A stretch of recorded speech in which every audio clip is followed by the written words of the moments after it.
আমরা তো পাপী সকলে মিলিত মিলাদ মাহফিলে পিয়ামে ডাকি আপনাকে আশা যে পাবো মরণে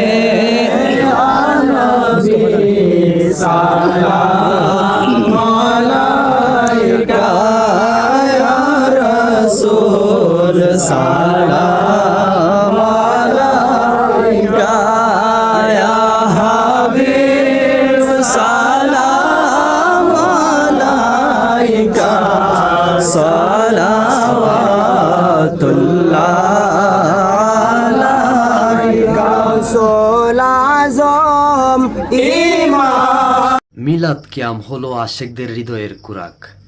আশেকরা যখন নিজের কান দ্বারাতে মিলাদ শরীফের ধ্বনির আওয়াজ শুনতে পায়, তাদের হৃদয়টা শীতল হয়ে যায়। মানে যত শুনি ততই ভালো লাগে, শুনতেই মন চায়।